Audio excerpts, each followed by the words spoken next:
Hello, hello les amis, j'espère que vous allez bien. Moi, je me porte super bien. Bienvenue dans cette vidéo dans laquelle je vais partager avec vous le parcours d'un de mes challenges de l'année 2024, le parcours d'une autodictate. Vous allez comprendre dans la suite de la vidéo pourquoi est-ce que je parle d'autodictate. Donc, je t'invite déjà à t'abonner, d'activer la cloche de notification pour ne pas rater les prochaines vidéos. Donc, comme je disais dans cette vidéo, je vais partager avec vous le parcours d'un projet que j'ai eu à mettre sur pied. Il s'agissait ici de la création de mon site internet qui est opérationnel depuis février 2024. Et le site c'est www.jesuinappy.com. Là, je commercialise des accessoires pour cheveux, des bonnets en satin, des chouchous, des thés d'oreiller et des turbans aussi pour protéger les cheveux. Donc, allez-y déjà faire un tour. Jesuinappy est présent sur les différents réseaux sociaux, Facebook, Instagram, TikTok, Snapchat, mais je ne suis pas assez active. Donc, on parle de l'entretien des cheveux, afro, crépus, bouclés. Avant que vous n'allez jeter un coup d'œil sur le site, je vous présente déjà à quoi il ressemble. Donc, voilà. Ça, c'est un travail qui a été fait par moi-même du début jusqu'à la fin. Donc, ça c'est un petit texte accessoire doublé de satin pour les cheveux. Et ensuite, vous avez les articles. Vous pouvez voir là les différentes photos. Donc, je vous invite vraiment à aller jeter un coup d'œil sur le site. Et pour tous ceux qui sont intéressés pour la mise sur pied de leur site internet, vous pouvez déjà me contacter quand vous avez déjà une référence. Donc, voilà à peu près tout le travail que j'ai eu à mettre sur pied. Donc, voilà. Et comme je disais, autodidacte, c'est tout simplement parce que j'ai commencé le projet, je n'avais vraiment aucune idée, je ne savais même pas par où commencer, comment faire des recherches. C'est vrai qu'il y a YouTube, il y a Google, mais je ne savais même pas, aucune idée. Donc, voilà. Mais je me suis donné 3 points sur lesquels je devais m'appuyer pour pouvoir au moins commencer, pour pouvoir me booster un peu. Le premier point, c'était le choix de la plateforme. Le deuxième point, c'était de travailler sur mon branding. Et le troisième point, c'était comment est-ce que je vais aménager mon site. Donc, premièrement, pour le choix de la plateforme, d'après mes recherches, j'ai fait des recherches et j'ai sélectionné 2 plateformes qui étaient Shopify et Wix. Je tiens déjà à rappeler, cette vidéo, ce n'est pas sponsorisé. Je partage ici avec vous mon expérience. Donc, c'était Shopify ou Wix, j'avais le choix et j'ai dû créer 2 comptes d'essai pour chaque plateforme pour pouvoir un peu juger le niveau de difficulté pour chaque site. Et j'ai aussi jugé, il fallait aussi que je regarde les coûts mensuels. Bref, voilà, les avis des autres clients, des avis des autres personnes sur les forums, sur Internet. Et au final, pour moi, j'ai opté pour Shopify. Donc, voilà. Et comme je disais, j'ai commencé le projet l'année passée. Et l'année passée, déjà, jusqu'à une certaine période, Shopify offrait 14 jours d'essai. Et après 14 jours, maintenant, tu devais payer l'abonnement. Donc, quand j'avais mes 14 jours, je m'amusais, je travaillais 2 jours, j'allais faire 5 jours de repos. Je voulais vraiment un site internet, mais je n'étais pas assez disciplinée. Contradiction. Donc, et après un jour, je me suis connectée, j'ai vu que mes 14 jours étaient finis et que Shopify proposait plutôt 3 jours d'essai. Donc, à chaque 3 jours, tant que tu n'as pas payé l'abonnement annuel, tant que tu n'es pas encore engagé, tu pouvais toujours créer un autre compte et tous les 3 jours, ton travail disparaît, ça finit après 3 jours. Donc, tu dois recréer un autre compte. Et ce que j'ai fait, c'est que quoi? J'ai créé un compte et je me suis dit, bon là, avec 3 jours, je n'ai vraiment aucune idée. Il faut que je me décide, il faut que je me discipline pour pouvoir un peu avancer dans mon projet. Je me suis acheté un cahier, que voilà, donc voilà. Et à chaque 3 jours, maintenant, j'avais 1 ou bien 2, 3 chapitres sur lesquels je travaillais et je notais dans mon cahier. Donc, je me dis, ok, les 3 prochains jours, je vais apprendre comment créer des collections, comment créer des pages, comment importer des produits. Donc, je travaille sur ces points-là les 3 prochains jours. Et après, je me dis, ok, les 3 prochains jours, qu'est-ce que je vais faire? Comment est-ce que je vais générer les pages politiques de confidentialité, politique de vente, service après-vente, les questions les plus fréquemment posées. Donc, en fait, je me suis dit, bon, chaque 3 jours, je dois travailler sur certains sujets bien précis pour pouvoir avancer. Et c'est comme ça que j'ai pu m'organiser. Et au fil du temps, il y avait des choses dont je me rendais compte que, oh, j'ai besoin de ça. Donc, j'essayais maintenant d'introduire dans mon programme, ok? Donc, j'essayais maintenant d'introduire chaque fois parce que, bon, comme je vous ai dit, je n'avais vraiment aucune idée. Je me suis dit, ok, globalement, j'entre dans une grosse bulle comme ça et c'est à l'intérieur que je découvre que donc j'ai besoin de ceci, j'ai besoin de cela et j'essaie maintenant de manager cela dans mon calendrier, quoi. Et deuxièmement, il fallait que je travaille sur mon branding. Quand je commençais, je ne savais même pas quelle couleur, aucune couleur me parlait déjà. À la base, je suis une fille, mais je ne suis pas trop girly, j'ai les couleurs roses, rouges. Non, moi j'aime les couleurs claires, tout blanc. J'aime quand c'est blanc, à la limite sombre. Là, ça, ce sont mes couleurs.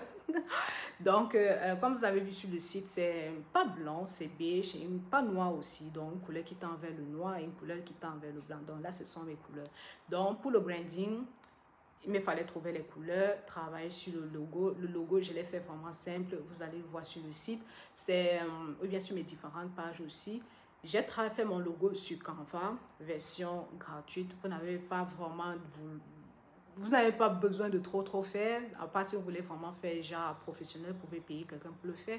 Donc quand j'avais mes couleurs, j'ai mis le logo sur pied et j'ai cherché sur Canva, j'ai essayé de me balader sur les différentes typographies pour voir ce qui me plaisait et j'ai adopté. Donc voilà comment est-ce que j'ai mis mon logo sur pied avec les couleurs et avec quoi encore? J'ai parlé de quoi? La typographie.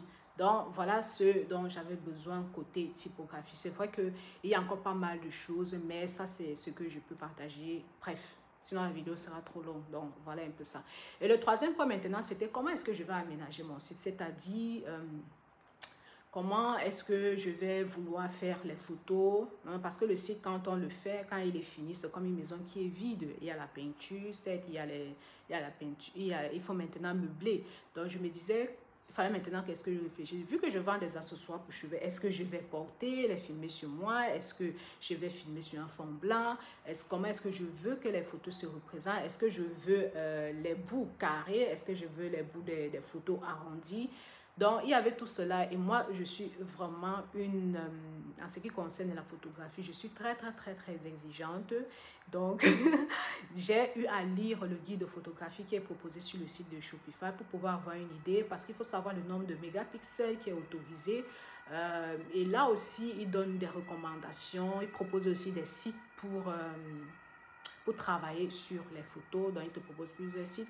C'est vrai que le plus connu, c'est Photoshop. Mais Photoshop, c'est pas donné à n'importe qui. Ça coûte aussi cher. Donc, il y a des sites alternatifs qui proposent là. Il y a pas mal de choses, des petites astuces. Si vous n'avez pas l'argent, peut-être pour vous acheter un photobox, ainsi de suite. Donc, voilà, c'était pour moi le troisième point, comment aménager le site. Donc, c'est de ce point-là dont je parlais. Et comment positionner aussi certains... Quand je parle d'aménagement, c'est-à-dire comment est-ce que je veux positionner quoi et où. Donc, par exemple, cette rubrique-ci, je peux décider de l'envoyer loin en bas, ok? Et ici aussi, c'est toute une rubrique. Dans les trois schémas, si les trois photos, si c'est toute une rubrique, je peux remplacer par une autre rubrique qui est proposée déjà aussi dans la plateforme de Shopify. Donc, ça, c'est ce que j'ai choisi pour un début. Et également, ça, je peux décider de désactiver ce paramètre, comment dire, ce bloc-ci. Je peux également décider d'envoyer Instagram plus haut, donc de façon à ce que Instagram s'affiche un peu plus haut. Je peux également décider ça, ce sont les retours des clients. Je peux aussi décider de désactiver. Donc, c'est un peu ce que moi j'appelle aménager le shop. Comment est-ce que je veux que les choses se présentent dans mon shop.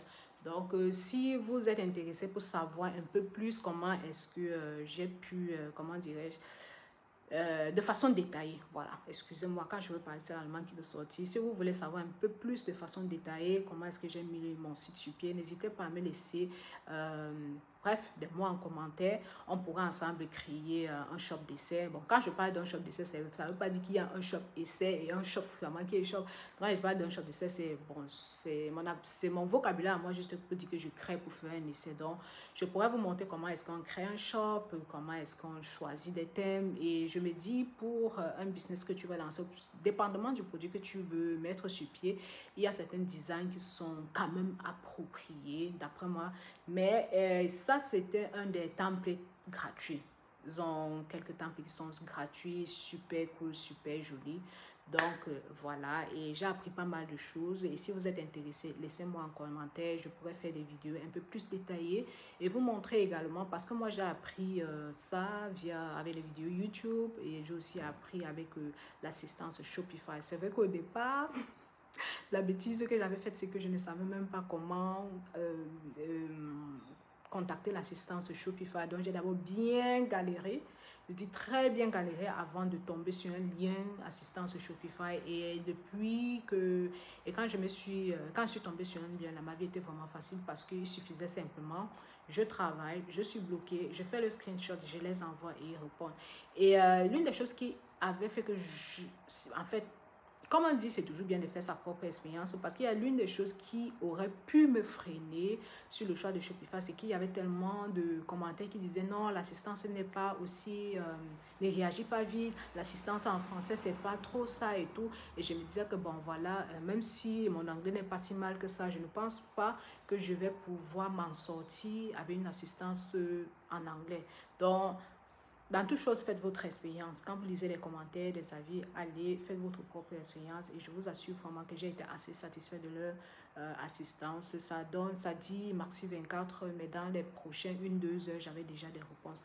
Donc voilà tout ce que je voulais partager avec vous, comment je me suis organisée. En toute chose, organisons-nous. Et si vous êtes intéressé pour un peu plus de détails, n'hésitez pas à me laisser en commentaire. Ok? Ciao.